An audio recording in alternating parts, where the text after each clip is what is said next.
Hello everyone, আসসালামু আলাইকুম। এই তো প্রতিদিনের মতন চলে আসলাম আরও একটি নতুন ব্লগ নিয়ে। এই তো সকালে ঘুম থেকে উঠেই মেয়েকে রেডি করাই দিচ্ছি। এখন এই যে মেয়েদের জন্য নাস্তা বানাই নিতেছি। আজকে ওদেরকে একটু নুডলস রান্না করে দিব। আর এই যে একটা সসেজ কেটে নিতেছি, সসেজ দিয়ে বলে নুডলস খাবে, বড় মেয়ে বলতেছে। তাই এই যে এক পিস সসেজ নামাই নিলাম ফ্রিজ থেকে। আর এখন এই যে একটা সসেজ দিয়েই সসেজটা একটু হালকা ভেজে তারপর নুডলসটা রান্না করে দেব।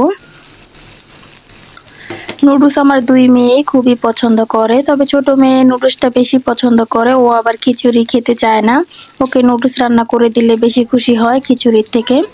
এই যে আজকে প্রতিদিন তো আর নুডলস দেই না, এই জন্য ভাবলাম যে আজকে নুডলস দেই। অনেকদিন হয়ে গেছে যে ওদেরকে নুডলস রান্না করে দেই না, এই জন্য এখানে একটা নুডলসই নিয়েছি দুজনের জন্য। আজকে মেয়ের স্কুল বন্ধ, এজন্য বাসায় দুই মেয়ে আছে, দুই মেয়েকে রান্না করে দিতেছি।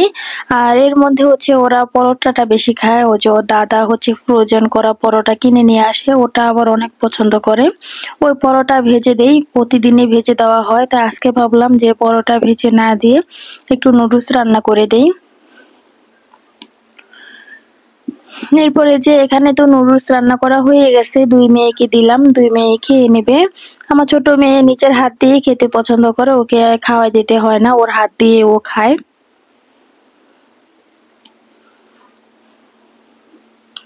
আর আজকে যেহেতু বন্ধের দিন ছিল, বড় মেয়ের স্কুল তো বন্ধ, এজন্য একটু দেরি করে ঘুম থেকে উঠেছে। যাই হোক, এরপর মেয়েদেরকে খাওয়াইয়ে আমি রান্নাঘরে চলে আসলাম। এই যে এখানে ভাজি করে নিতেছি, আলু দিয়ে বটবটি ভাজি করে নিতেছি। আর আলু দিয়ে বটবটি ভাজি অনেক মজা লাগে খেতে। এরপরে যে একটা আম কেটেছিলাম, সেই আমটাই খাইতেছি, আম খেয়ে নিতেছি। আর এই ভাজি করা তো হয়ে গেছে। এরপর আমার ননদ, ও আবার ঘুম থেকে উঠে নুডলস রান্না করেছে। ও হচ্ছে ঝাল ঝাল করে নুডলস রান্না করেছে, এটা রামেন ছিল, একদম ঝাল করে নুডলসটা রান্না করেছে, সাথে ডিম সিদ্ধ করেছিল। এরপরে যা আমাকে দিয়ে গেল, আমি আবার একটু খেয়ে নিলাম, ভালোই লেগেছে খেতে। আর মেয়েদেরকে তো ঝাল দিয়ে বানাই দিইনি, ওরা আবার খেতে পারবে না, এজন্য আবার আমার ননদ ও ঝাল খাবে, এজন্য এখন আমাদের জন্য ঝাল ঝাল করে বানাইছে, ভালোই লেগেছিল খেতে। বড় মেয়ে তো পড়তে গিয়েছিল, আজকে তো স্কুল বন্ধ, ওর মিস আসছে ওকে পড়াতে, পড়তে গিয়েছিল। এখন এই যে পড়া হয়ে গেছে, চলে আসছে বাসায়।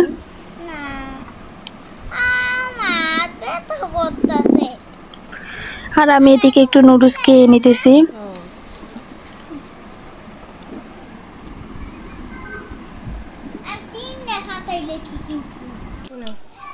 এরপর তো এই যে আমার ননদ আজকে তো বাসায়, এজন্য ও বাসায় থাকলে কিছুক্ষণ পর পর এক একটা আইটেম বানায়, ভালোই লাগে খেতে। এরপরে যে একটু কফি বানাইছিল, কফিও খেয়ে নিয়েছি।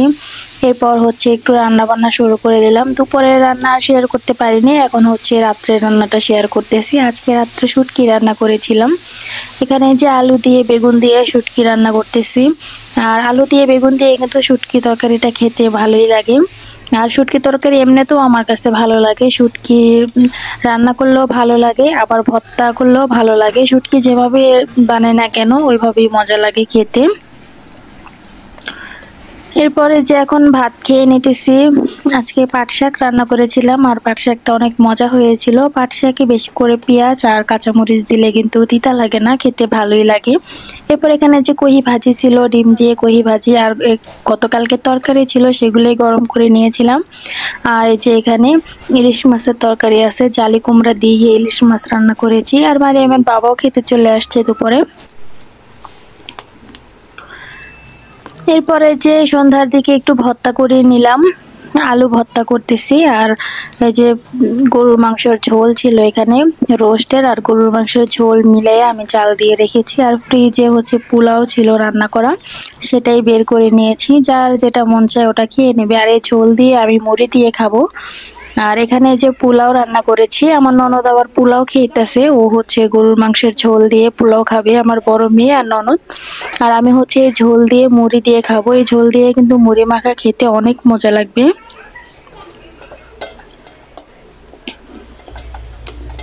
আর আমাদের বাসায় পোলাওটা সবাই অনেক পছন্দ করে, আমার বাবারও অনেক পছন্দ পোলাওটা। সেদিন রান্না করেছিলাম অনেকগুলা, তাই রয়ে গিয়েছিল, আমি আবার ফ্রিজে রেখে দিয়েছি, ভাবছি যে যখন মন চাবে একটু গরম করে খাওয়া যাবে। এরপরে যে আজকে তো নামাই নিছি, তারপরে যে গরম করে রেখেছি, আর যে ঝোলটাও গরম করে দিয়েছি, সবাই খেয়ে নিয়েছে। এরপরে যে রাত্রে সসেজ রান্না করে নিতেছি। আমার শ্বশুর আজকেও আবার 1 প্যাকেট সসেজ নিয়ে আসছে, বলতেছে সসেজগুলো ভেজে ভুনা করতে পেঁয়াজ দিয়ে। এরপরে যে রাত্রের জন্য রান্না করে নিতেছি। এখানে আমি সসেজগুলো নামাই নিছি আর হচ্ছে কেটে নিতেছি ছোট ছোট করে। আর এখন হচ্ছে যে সসেজগুলো ভেজে নেব। একদম লাল লাল করে ভাজা হয়ে গেছে। এই যে এখানে আমি লাল লাল করে ভেজে নিছি। শুধু এভাবে ভাজলেই হবে, এক্সট্রা ভাবে লবণ হলুদ কিছুই লাগবে না, শুধু ভাজলেই হয়ে যাবে। এটার সসেজের মধ্যেই সবকিছু দেওয়া থাকে। এরপর আমি যে ভাজা তো হয়ে গেছে, আমি এখন কড়াইতে পেঁয়াজ দিয়ে দিলাম। পেঁয়াজটা লাল লাল করে ভাজার পর যা যা লাগে সব মশলা দিয়ে দিয়েছি। হলুদের গুঁড়া, মরিচের গুঁড়া, আদা রসুন বাটা, তেল, লবণ সবকিছু দিয়ে মশলাটা ভালো করে যে কষাই নিতেছি। কষানো হয়ে গেলে আমি এখানে যে সসেজগুলো দিয়ে দিয়েছি, সসেজগুলো ভালো করে মশলার সাথে কষাই নিয়ে অল্প পরিমাণে পানি দিয়ে দিয়েছি। এরপরে যে পানিটা শুকিয়ে আসছে পর একদম পুরো ভাজা ভাজা হয়ে গেছে, তারপর নামাই নিছি। এরপরে যে ভাতের সাথে সসেজ আর পোলাওর সাথেও সসেজ খাওয়া যায়।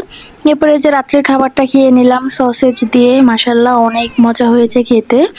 আর সব শেষে পোলাওর সাথে একটু আলু ভর্তাও খেয়ে নিয়েছি, আলু ভর্তাটাও ভালো লেগেছে খেতে। পোলাওর সাথে কিন্তু শুটকি ভর্তাটাও অনেক মজা লাগে, আমি মাঝে মধ্যেই খাওয়া হয়। এরপরে যে আমার ননদ ও হচ্ছে একটু কোল্ড কফি বানাইছে রাত্রে খাওয়ার শেষে, তারপরে যে মজা করে কোল্ড কফিও খেলাম। মাশাআল্লাহ অনেক মজা হয়েছিল এই কোল্ড কফিটা। এই তো আজকের ভিডিওটা এই পর্যন্তই। আল্লাহ হাফেজ।